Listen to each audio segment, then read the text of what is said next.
हमने अभी तक देखा कि लोहे ने कैसा बहुत कुछ बदल दिया। इसके साथ साथ लोहा मतलब कि आयरन पिक्चर में आने से क्या क्या हुआ वो हम समझेंगे। Ancient India, R S Sharma, chapter 10, territorial state and force Magadha empire. अभी स्टेट्स की टेरिटरी डिसाइड होने लगी है और एम्पायर्स भी बनने लगे हैं। 6th century BC, 6th century BC में ईस्टर्न उत्तर प्रदेश और वेस्टर्न बिहार में आयरन का बहुत यूज हुआ।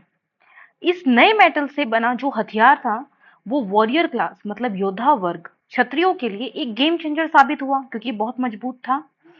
साथ ही नए एग्रीकल्चरल टूल्स ने भी किसानों की जिंदगी बदल दी। फूड ग्रेन्स बहुत ज्यादा पैदा होने लगे थे, है ना। अब इससे क्या हुआ कि सरप्लस की वजह से अब स्टेट्स की टेरिटरीज डिसाइड होने लगी कि ये इतना मेरे मेरा एरिया है, यहाँ पे मैं एग्रीकल्चर करूंगा, ये इतना मेरा एरिया है, यहाँ पे मैं एग्रीकल्चर करूंगा। ठीक है। और इसी के वजह से जो भी स्टेट्स के पास आयरन ज्यादा डिपॉजिट होगा, ज्यादा सेफ होगा, मतलब उसकी सिक्योरिटी होगी, जिसके पास एग्रीकल्चरल लैंड ज्यादा होगा वो अंपायर बन जाएगा। और ऐसा ही एक अंपायर था मगध। तो मगध जो जो साम्राज्य है, एम्पायर है, उसके कुछ स्ट्रेटेजिक लोकेशन की वजह से उसका राइज हुआ। ये जो स्टेट है ये मॉडर्न डे पटना, गया और शाहबाद डिस्ट्रिक्ट में फैला हुआ था। इसके पास लोहे के, आयरन के बहुत ज्यादा रिच डिपॉजिट्स थे जिससे कि पावरफुल वेपन बनती, जैसे कि तलवार बहुत सारे वेपन्स बनते। और मगध की जो स्थिति है और उसकी जो प्रोटेक्शन है उसका भी कुछ कारण है। देखिए, यह जो स्टेट, ये जो राज्य है, एम्पायर है, ये उत्तरी भारत के मुख्य राज्यों में से एक बना।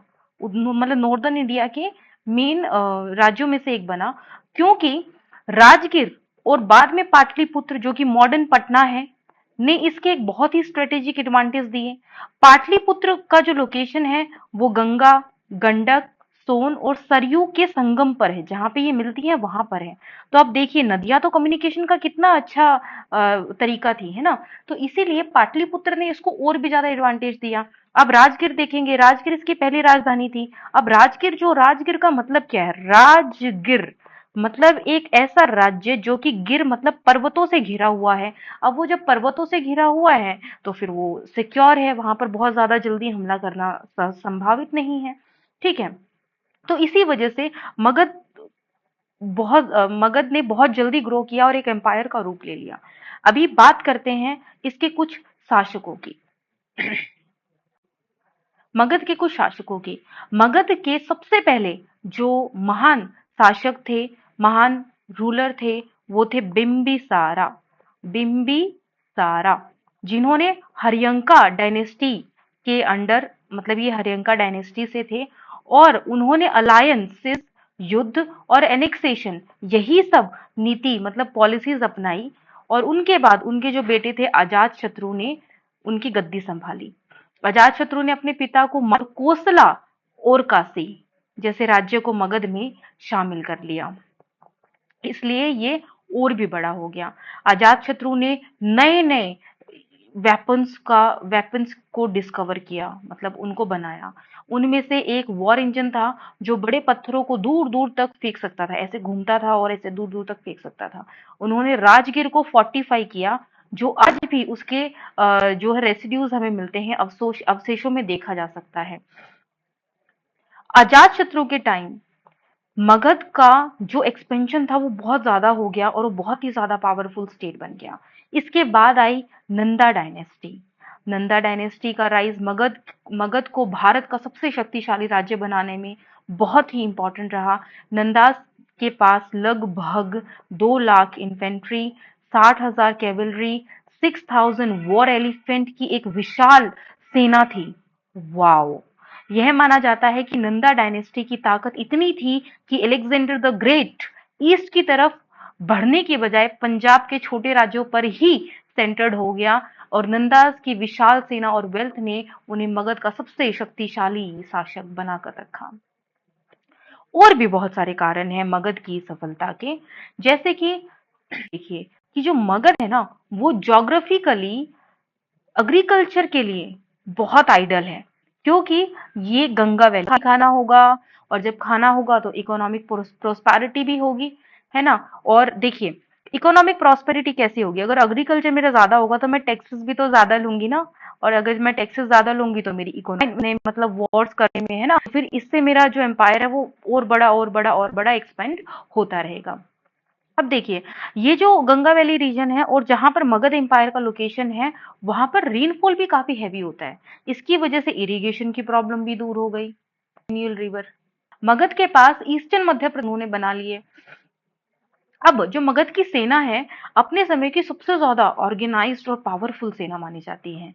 देखो, जिस राज्य के पास इतना सब कुछ है उसकी सेना तो ऑर्गेनाइज्ड भी होगी, पावरफुल भी होगी ना, क्योंकि अब जहां पे एग्रीकल्चर पे 50 लोगों की जरूरत थी, उसे सिर्फ अब 10 लोग हैंडल कर सकते हैं, तो ये 40 लोग कहाँ जाएंगे, ये 40 लोग सेना में चले जाएंगे, है ना। इसलिए ग्रीक सोर्सेज में पता है क्या लिखा है, ग्रीक सोर्सेज में लिखा है कि मगध ने सबसे पहले लार्ज स्केल पर हाथियों का इस्तेमाल किया था, और इसी तकनीक को बाद में अलेक्जेंडर ने भी कैंपेन्स में कॉपी किया था। और जो मगध की मिलिट्री पावर्स थी वो इतनी बढ़ गई थी कि उसने नियर बाय सारे स्टेट्स को सब्जुगेट किया और उन्हें अपनी टेरिटरी बना लिया। अब देखते हैं कि मगध की सोसाइटी कैसी थी। मगध की जो सोशल स्ट्रक्चर है, वो उसकी अनऑर्थोडॉक्स सोसाइटी भी उसकी सफलता का एक कारण रही। यह जो राज्य है, कई डाइवर्स कम्युनिटीज का घर था, जिनमें किरातास, मगधास और बहुत सारी ट्राइब शामिल थी। ये जो डाइवर्सिटी है ना, इसने इसको और ज्यादा मजबूत बनाया। और इतनी सारी डाइवर्सिटी जब यूनिक आइडेंटिटी में टर्न होती है तो वो ऑटोमेटिकली बहुत ही ज्यादा स्ट्रॉन्ग। मगध के जैसे रूलर्स, विशेषकर बिंबिसार और अजातशत्रु ने मैट्रिमोनियल अलायंस किए, पॉलिटिकल अलायंस किए, और अपने एक्सपेंड किया मगध को।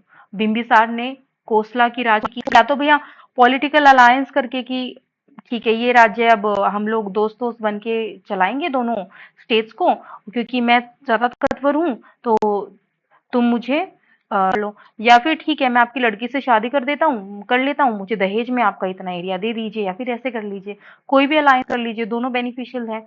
ठीक है। अब देखते हैं कि मगध मगध की इकोनॉमी जो ग्रोथ रही, उसका ट्रेड और उसकी इकोनॉमी को देखते हैं। तो जो मगध की जो इकोनॉमिक ग्रोथ है ना, वो उसके ट्रेड और कॉमर्स से भी बहुत ज्यादा इम्पैक्ट हुई। एग्रीकल्चर तो एक पार्ट था ही, लेकिन ट्रेड भी।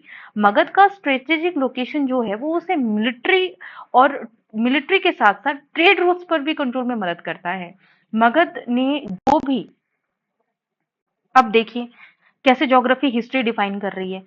देखिए, जिससे जो पाटलिपुत्र है, पाटलिपुत्र का जो लोकेशन है वो ट्रेड के लिए एकदम, वो उत्तर उत्तर से दक्षिण देंगे। टोल्स, अभी टोल्स भी पड़ी है, अभी टोल्स, टैरिफ क्या होगा, पैसा आएगा। हालांकि पैसे का मतलब यहाँ पर किसी मुद्रा से नहीं है, क्योंकि अभी तक यहाँ पर कॉइन्स या फिर मनी फॉर्म मनी में देखिए, मनी कॉइन्स आते हैं और करेंसी डेवलप होती है। यहाँ पे रुपए का मतलब केवल रिवेन्यू से है, revenue in form of anything. चाहे तो आप पास करने के नाम के उनसे हाथी ले लीजिए, चाहे अनाज ले लीजिए, या फिर वेपन्स ले लीजिए, कुछ भी ले लीजिए।